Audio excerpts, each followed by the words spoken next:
Welcome back our channel చిన్నారి నేస్తం. ఈరోజు మనం ఒక లంచ్ బాక్స్ రెసిపీ ఎలా చేయాలో చూద్దామండి. చాలా టేస్టీగా ఉంటుంది, చాలా క్విక్గా చేసుకోవచ్చు.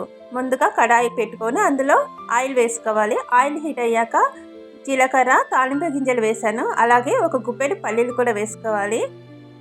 ఇప్పుడు కొన్ని జీడిపప్పులు అందులో వేసుకుందాము. వీటిని గోల్డెన్ కలర్ వచ్చేంత వరకు ఫ్రై చేసుకోవాలండి. అలాగే ఒక 4 ఎండుమిరపకాయలు తీసుకొని సగానికి తుంచి ఇందులో వేసుకోవాలి.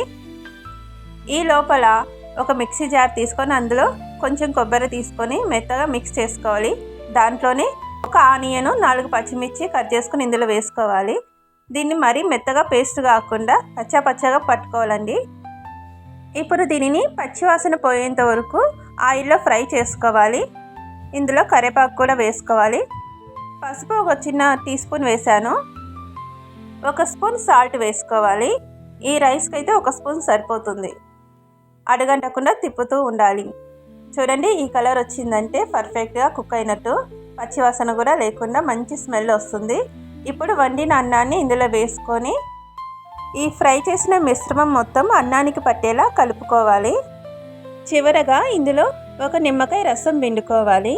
ఈ నిమ్మకాయ రసాన్ని తాలింపులో కూడా వేసుకోవచ్చు, కాకపోతే అందులో మనం ఆనియన్ వేసాం కదా, అది రెడ్డిష్గా అవుతుంది. ఎంతో టేస్టీగా ఉండే చిత్రాన్నం రెడీ అయింది. Please subscribe to my channel. అలాగే నేను చేసిన రెసిపీ ఎలా ఉందో కామెంట్ చేయండి.